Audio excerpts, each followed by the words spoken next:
On today's episode, we will be aligning with the rest of the world on the International Women's Day, 8th of March every year. It has been a date set aside globally for the celebration of women and the position that they hold globally. Today we have with us a talented veteran in our midst. She has a resilience grade that can only be reckoned with the world globally.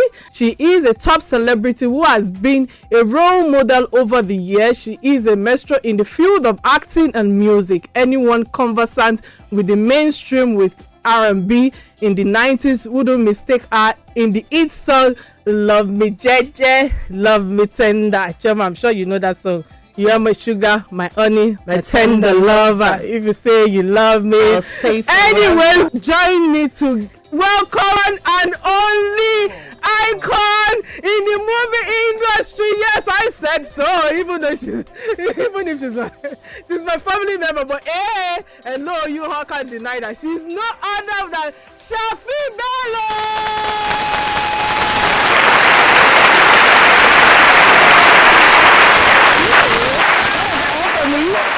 Was that you?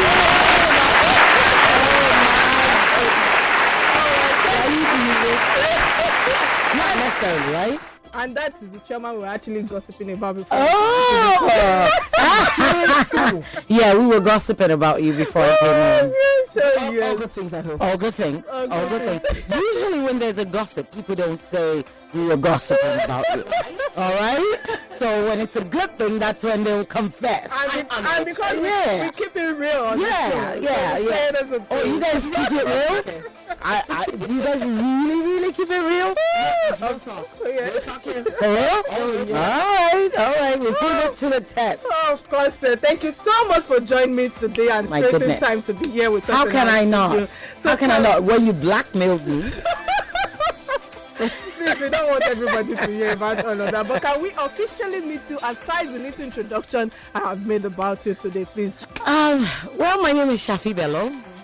I'm an actor. I saw on the poster you guys sent me, you put a singer. I don't know if I'm so qualified to call myself a singer anymore. Even the voice is gone. But I am an actor. I'm a mother. I love life, purpose-driven, and I'm here. Thank you. By the grace of God, I'm here. Thank you.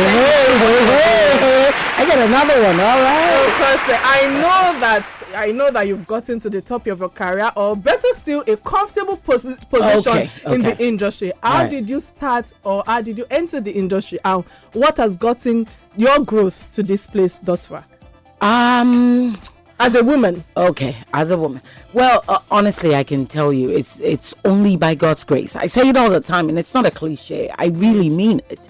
It's only by God's grace. To be honest with you, not a lot of people can boast of the fact that they wanted to do something and they achieved it. For me, I came into the country because I had always told myself I was into gospel music when I was in the States. You know this. Yeah. And I was a church member for 14 years, a worker.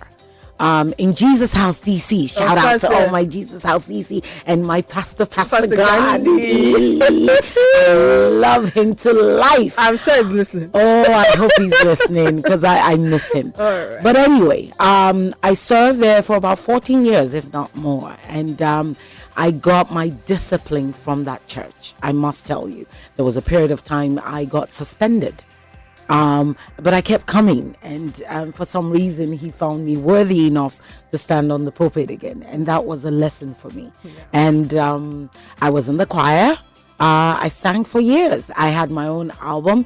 Pastor Gandhi honored me to travel with him everywhere he went. That's when he had the PPM program, Peculiar People's Ministry. I once worked in that organization. Yes, I could tell. Peculiar People's Ministry. And we traveled around. And I went to Europe. I had my own album. And for some reason within me, I had always thought, I want to be the CC Winers of my own country, not knowing that it was something else. No, because I felt like over there I couldn't spread my wings and fly. So I thought, and I had always craved to come back home. I would come home, and then of course the Love Me Jeje song came out. that was way before all of the things I just said. So talking about that, knowing that you've been, so Yeah. you've had the experience of both worlds, and you've Yeah. impacted both within and outside the shores of Nigeria. You Yeah. have a feel of what is being attained Yeah. by women in diaspora. Right. So the question is, how do Nigerian women actually measure up with all of these experiences that you've gotten? Oh my goodness. Let me tell you something.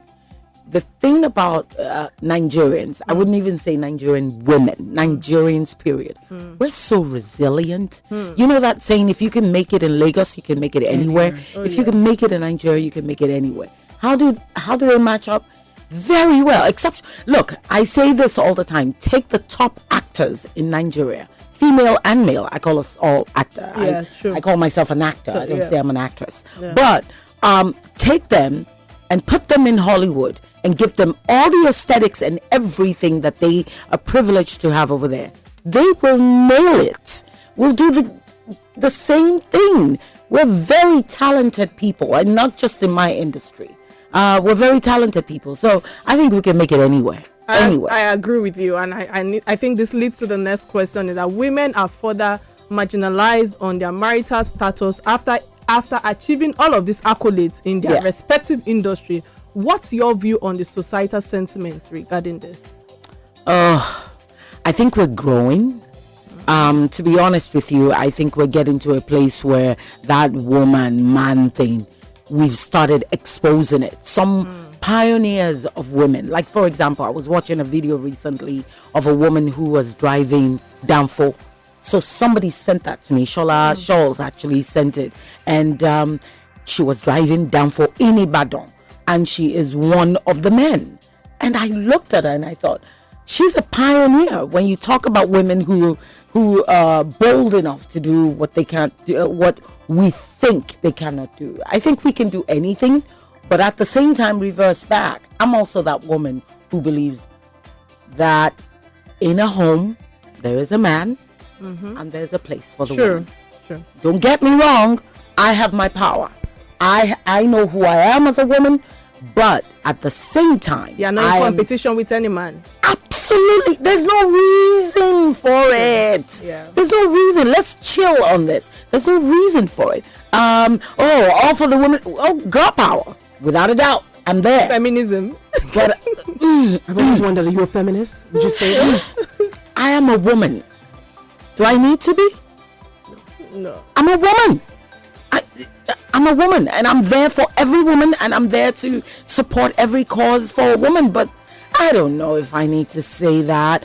All I know is, in a home, there is still the man, and there's a place for the husband, there's a place for the wife. Thank you so much for emphasizing on that. And I'm Yeah. very sure that, of course, we've all picked something from what you've said now. But sometimes it is very disappointing to know that voices that bring women down today in the society are still the same women. As women, are we really working together or consolidating? Or I would like to say that the consolidation is it enough? Can you genuinely say that it's enough as women working together, really? Well, it's not enough. Look, we're dealing with generations here.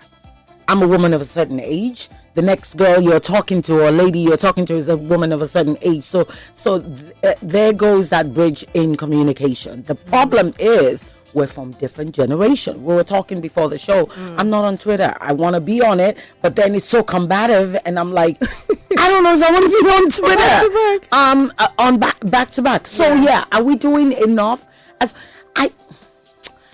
I believe as much as some women are trying to bridge the gap, we're being outspoken about things. And I also think it depends on the age. So if you're a woman and you feel yourself and you know you're at a place where you can say it like it is, say it like you mean it. Stand up for something.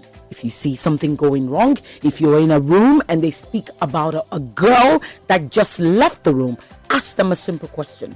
What did you gain by talking about her? By bringing her down. By bringing her down. What did you gain by just bringing her down? Instead of just leave. If you don't have anything to say, shut up. Thank you so much for that. Shut up. We live in a society where the success of marriage is placed on woman's shoulder. And listening to you earlier where you said that, yes, I agree with you that you said that there's no competition between the man and the woman in a home. There's a place for everybody, but should it be so, or will I tell you, can I ask that, can we change the narrative as women, or can the narrative ever change when it comes to failure in marriage that have been placed on women? Look, anybody who thinks that because a marriage failed, it's the woman's fault is ignorant. The bottom line is marriages fail, and it can be from the man, it can be from the woman. It takes two to tango. I think, though, that the biggest thing, I follow Pastor Femi Emmanuel. I follow some of his, I don't go to his church, but I follow some of his preaching. And the one thing that man says all the time, the bottom line of solving that problem you just talked about, marry correct, marry right. We know women when we're dating this man and he's doing something. We make excuses. You know it. Yeah. There's something called the sixth sense, and you have it as a woman. You have that instinct, and it tells you, this man, I'm not so sure. But then you convince yourself, I don't want to lose him. I don't want to be alone. I want to marry at all costs. So there you go. You marry at all costs, so it takes all costs from you, and it takes everything to get out of it. So sometimes we dig that grave. So when it's time to lie in it, honey child, boo-boo, lie in it and be quiet. So marry right. Think about it, and then don't get pressured because you're getting older. Yeah. Hey, look, instead of thinking I'm getting older, I'm not married, think about it this way. Yes, think about it this way. And look, stop all this thing about the society and tell mom and dad, look, you did yours, let me do mine. Let me make my own mistakes. If you're getting to that 30s or the 40s, you're not married yet, put all that energy into building a legacy for yourself. Buy a home, start a business. If you are successful and you're not a liability to a man, they'll come calling. Interesting. That is so deep, and that is money right there. It's the truth You all now. see that is the reason why this is the right icon to bring in the studio today, because I know there are a lot of young people who, you know, one will look at you guys, want to mirror you all, but they need to hear the right message so that they can understand the steps to take and what to do to empower yourself individually before going into marriage and into any industry whatsoever. We will go on a quick break and return after a word from our partners. I say our partners, definitely you all know they are our sponsors. Stay tuned, we will be right. This is Real Talk with Shaffy Bello.